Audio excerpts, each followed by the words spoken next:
It's time to get your checking account to zero with free checking from PenFed. That's zero ATM fees, zero balance requirements, and zero time spent waiting for your paycheck to direct deposit because you can receive it up to 2 days early.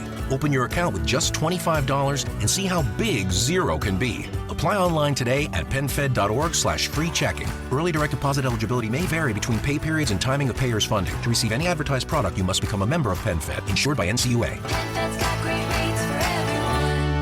My brother-in-law died suddenly, and now my sister and her kids have to sell their home. That's why I told my husband we could not put off getting life insurance any longer. An agent offered us a 10-year, $500,000 policy for nearly $50 a month. Then we called SelectQuote. SelectQuote found us identical coverage for only $19 a month, a savings of $369 a year. Whether you need a $500,000 policy or a $5 million policy, SelectQuote could save you more than 50% on term life insurance. For your free quote, go to SelectQuote.com. SelectQuote.com. That's SelectQuote.com. SelectQuote. We shop. You save. Full details on example policies at SelectQuote.com/commercials. The Mutual Broadcasting System, in cooperation with Family Theater Incorporated, presents transcribed A Daddy for Christmas, starring Pat O'Brien, Linda Johnson, and Bobby Driscoll. Shirley Temple is your hostess.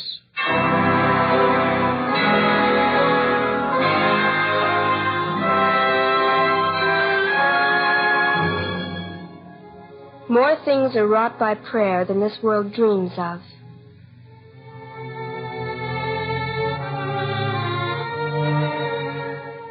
When I was a little girl, I once received a doll for Christmas. It wasn't very expensive, nor even the prettiest doll in my collection.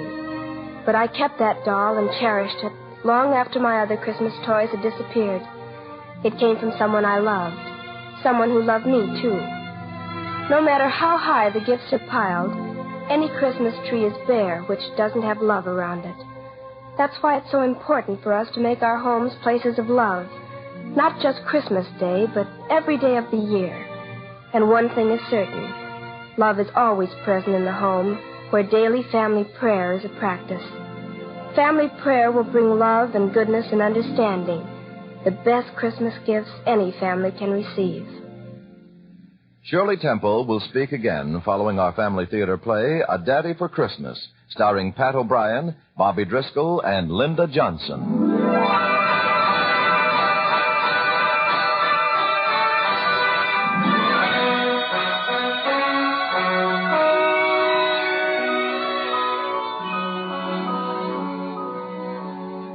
Most people look on Christmas as a special occasion. With me, well, I guess it's what my little Stevie would call extra special. As long as I live, Christmas will be extra special for me now. But in early December last year, when I took Stevie to the toy department of Weber's department store, I had no idea, to quote Stevie again, how extra, extra special that Christmas was going to be. Look, Mommy, look! That glass ball's got real snow in it. And look, there's a reindeer. And there's Santa Claus. Mommy, do you think Santa will talk to me? But you just talked to the Santa when he was across the street. I forgot to tell him something. I think you asked for everything in the store. But okay, this is your picnic. As soon as that little girl gets through. Now, Santa Claus. Well, what a nice little boy. Come here and tell Santa what you want for Christmas. You know. Huh? I'm Stephen Hunt. You know what I want. Santa, you took his list when you were across the street in Wilson's department store? Oh, yes, that's right. I remember you now. I was getting you all mixed up with another nice little boy I know. Mommy calls me a little scamp. Oh, but you're a nice little scamp.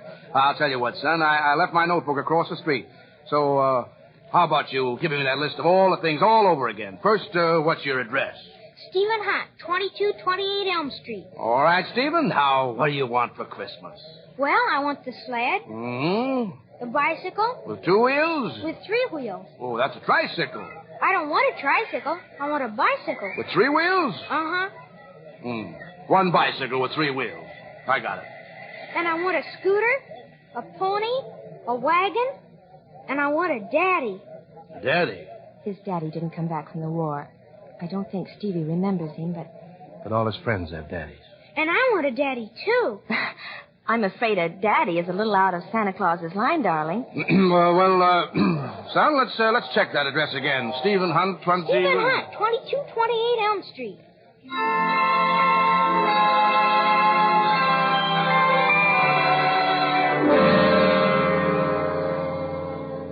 It was a lonely Christmas Eve for Stevie and me.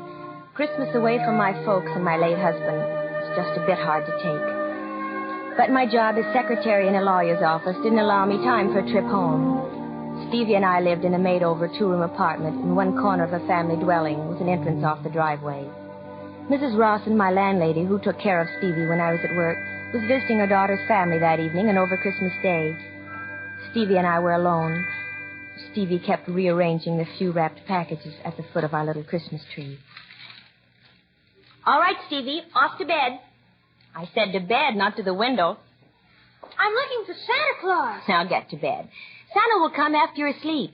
There he is now. There who is? There's Santa Claus. He's coming up the drive with a great big bag. What? Here he comes. Here he comes. Stevie, what on earth? Merry Christmas! Merry Christmas! Santa Claus, Santa Claus. I told Mommy it was you. What'd you bring me? It is Santa Claus. Oh, please, lady, don't tell me you don't believe in Santa Claus. I'll believe anything now. What'd you bring me? What'd you bring me? Well, now, wait. Let me put my bag down first. Oh, what are you doing here? Well, I was just flying by on my reindeer, my sleigh, when I saw what a nice Christmas tree you had and decided to drop in. Well, I couldn't find a chimney on this side of the house, so I decided to use the door. Where's your reindeer? My reindeer. I sent them back to the North Pole to pick up some more toys. What'd you bring me? Well, let's open my bag here. See what we got for Stephen. Well, bicycle with 3 wheels. Oh, Mommy, look. Santa Claus remembered. Can I ride it, can I? It's got a bell. It's got a bell. Mommy, what's the matter? Nothing, honey.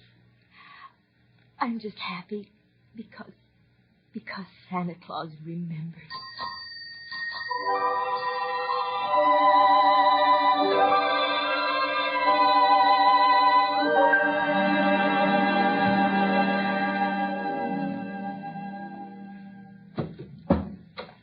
He's really asleep now.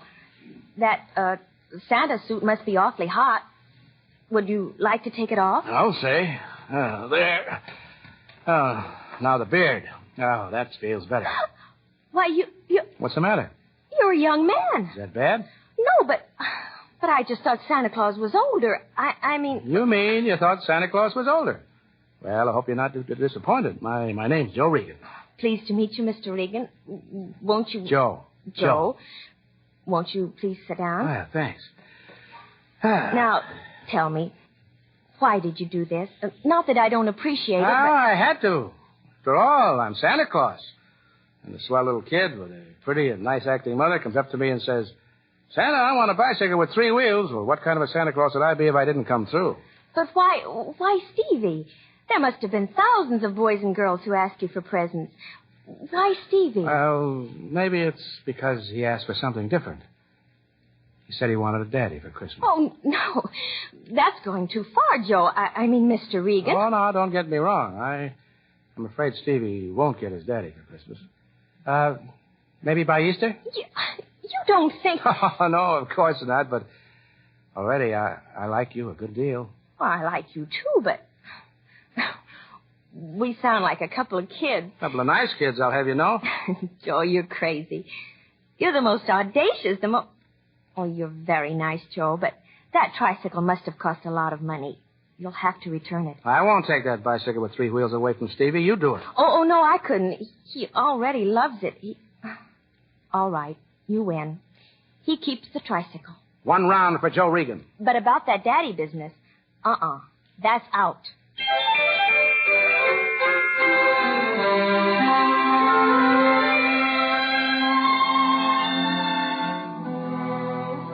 But it wasn't out.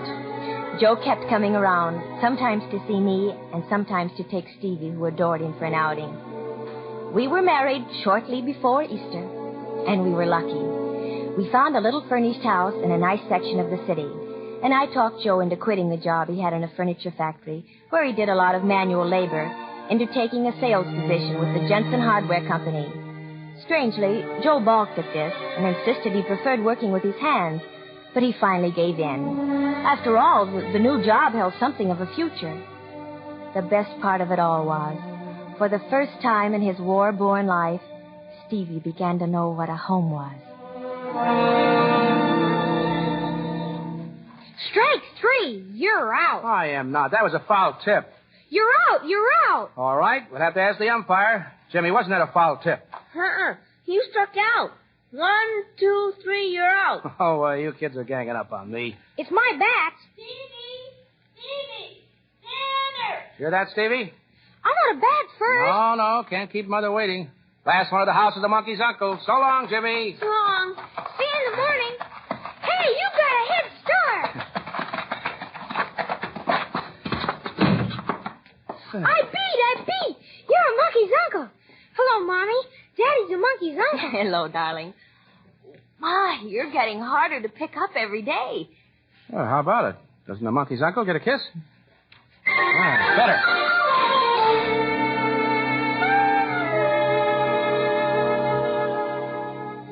Sometimes it was like having two little boys around the house, but what mother objects to that? There were other times, however, when Joe was more than a little boy to me. Much more.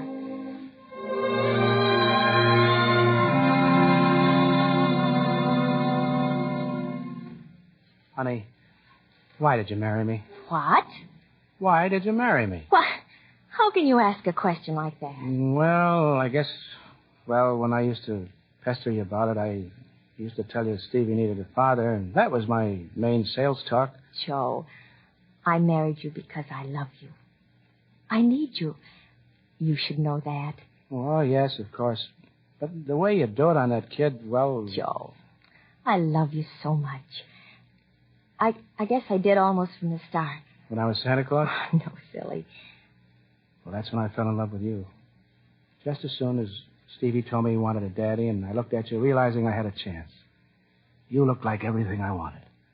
And when I got to know you, you were everything I wanted.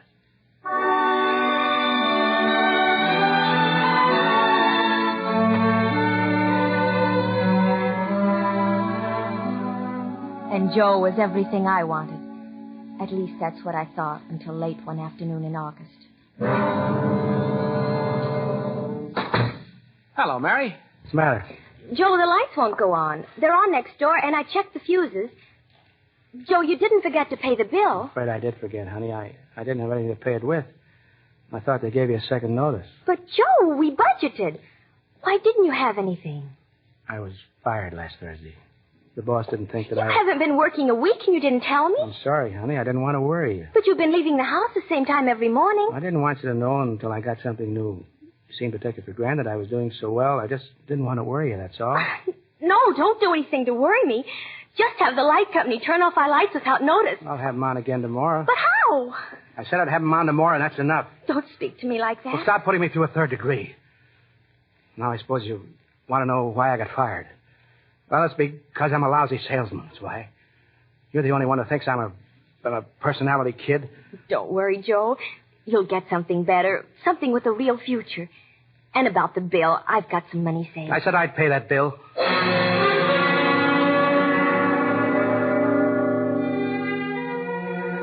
He paid the bill all right by pawning 2 pieces of his very fine leather luggage. That was our first quarrel. A couple of weeks later, Joe was in the yard cutting the lawn when Stevie came home from school. Hi, Stevie. How's school? It's fun, but, Daddy, all the kids have cowboy boots. Can I have them? Well, let's see. Let me think about that, little Stevie. No, we might as well start in being frank about these things right now. Come here, son. Jimmy's got cowboy boots with red and yellow. Stevie, I want you to listen to me. There are times when our family doesn't have much money and we have to get along without some of the things we'd like to have. Some other times we'll have a little extra money and get some of those extra things. Then I can't have those cowboy boots? I'm afraid not, fella. Not right now. Yes, you will, honey. We'll go downtown and get you some cowboy boots Saturday. Mary, I didn't know that I'm going to get some boots. I gotta go tell Jimmy. You shouldn't have told him to get those boots just after I said we couldn't afford it. All the other youngsters are wearing them, and I don't want him to know we can't afford it. You've got to learn sometime. Well, there are things we can't have just for the asking. Well, he's too young to learn now.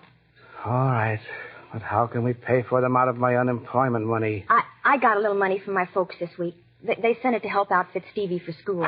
Oh, I didn't know.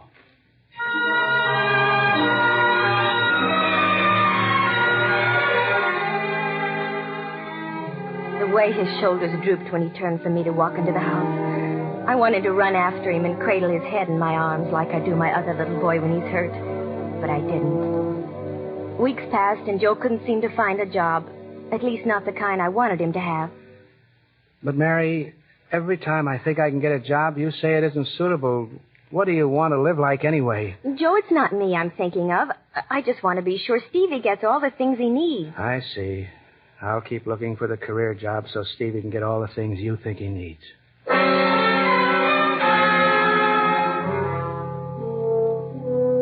He tried, but that was all. Finally, I spoke to Mr. Emerson, and he offered me my job back. I thought Joe would raise the roof, but... So you're going back to work, huh? Just until you get something good again. Oh, I guess that's best. No need for Stevie to do without things because I can't provide them.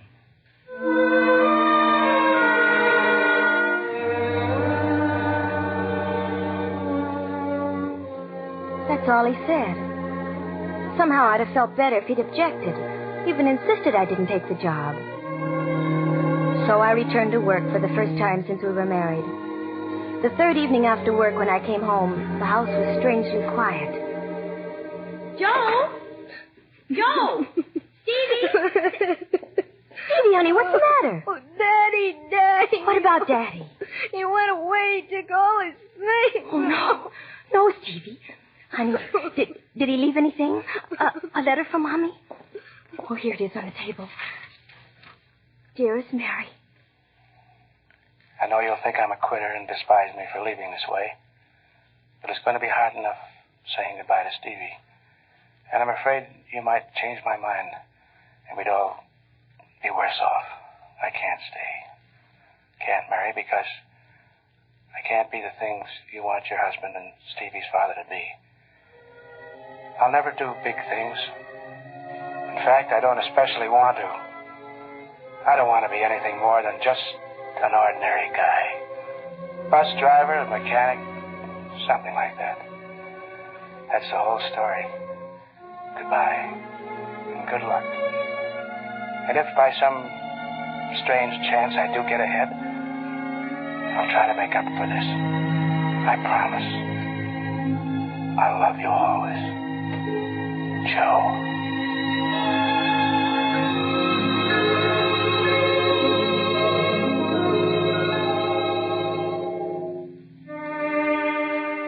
That's how Joe walked out of our lives, less than 10 months after he had entered. At first, I didn't see how I could bear it. But life must go on. And then, of course, there was Stevie. I've written all Joe's relatives, all his friends. They haven't heard from him either. Poor Stevie. He's tried to keep up a brave front. But many times at night, I hear him crying himself to sleep. Sometimes, at first, I cried in bed, too. Then I started telling myself, at least this way, Stevie won't grow up under the influence of a father utterly lacking in ambition. And I got some satisfaction in knowing that when Jimmy Webster got a fur-lined aviator cap, my boy got a fur-lined aviator cap, too. That is, I did until last Saturday, when Jimmy came over to our house. You make swell cookies, Mrs. Regan. Thank you, Jimmy. You'll get some soon as they're finished. When's Mr. Regan coming back? I don't know. Jimmy, does Stevie talk about him much? No. He don't talk about him at all. I wish he was my dad. Jimmy! I guess that's wrong, but Mr. Regan always played with us kids. Showed us how to throw a ball, right way to hold a bat, things like that. My dad hardly even talks to me. I don't think he even likes me. Oh, your daddy loves you. Well, why do you suppose he's always getting you all those nice presents and those swell clothes? If he loves me, why doesn't he act like Mr. Regan? Jimmy, you've got to love your own father. If he doesn't seem to pay enough attention to you, remember he's a very important man and he has to keep busy. I wish Mr. Regan was home. He's like the only dad I ever had.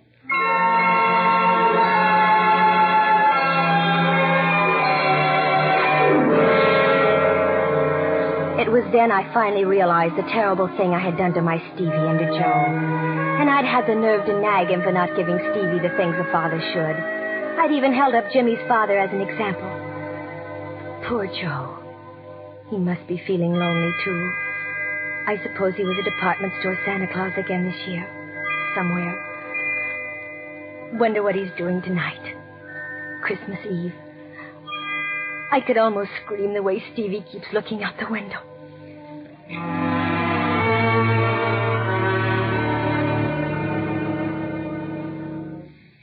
Stevie, don't you think it's time you went to bed? Just a little longer, Mommy. Maybe Santa Claus will still come. What can I say? Oh, Joe. Joe, if I could only reach you now to tell you I've learned my lesson. I don't care if we're ever rich, what kind of work you do. What counts is you're good for me and Stevie. What counts is you're you and Joe. Joe, it's Christmas. Do you think Santa will come, Mom? I hope so, Stevie. I hope so. But if he were going to, he'd be here by now. It would be like Joe to come back tonight for Stevie. Maybe if he comes back for Stevie, I can get him to stay for me. Oh, Joe. Mommy, what's the matter? Nothing, honey. Nothing at all. Okay, it's off to bed with you. Are you crying because Santa Claus didn't come? Never mind. It's time. I'll get it. Merry Christmas! Merry Christmas! Darling, I knew you'd come. I knew it. It's Santa Claus! Santa Claus! Mary. Oh, watch it, my beard. Santa Claus's whiskers are coming off. It's Daddy! Daddy! Daddy! Hello, son. Mommy, Daddy's Santa Claus! Yes, dear. Daddy's Santa Claus. You're back to stay, aren't you, Joe? Yes, I'm back. And, Mary, I'm sorry I left the way I did. I was a coward. From now on, I'll try to be the kind of a guy you want. No, dear. From now on, just be yourself. That's the kind of guy I want. Oh, Mary. Oh, enough of this mush stuff. I gotta go about my business. Stevie been a good boy? Perfect. Just like his daddy. Well, that's too bad. Well, let's see what we got here. Ooh, a racer! With big rubber tires. Thank you, Santa. Daddy. What is it, fella? I know where you've been. You do? You've been up at the North Pole making toys. You know, I couldn't have thought of a better explanation. That's the only one I ever want to hear.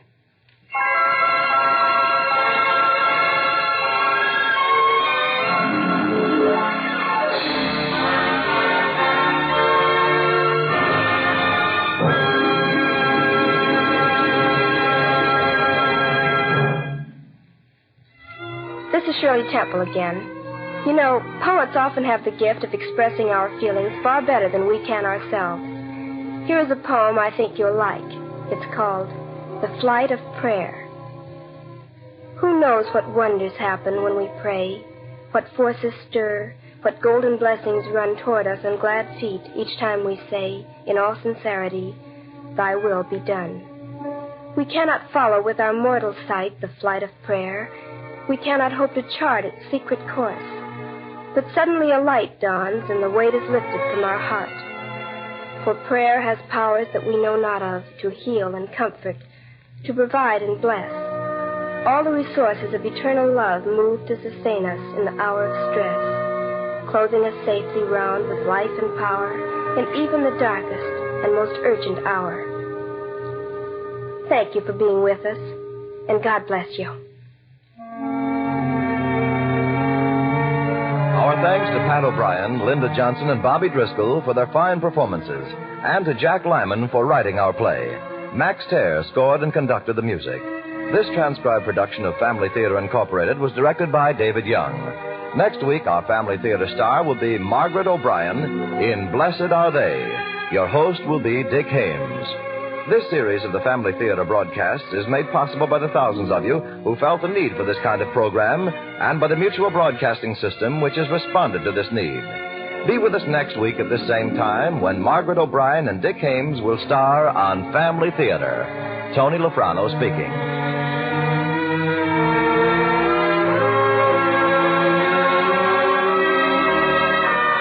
This is the Mutual Broadcasting System.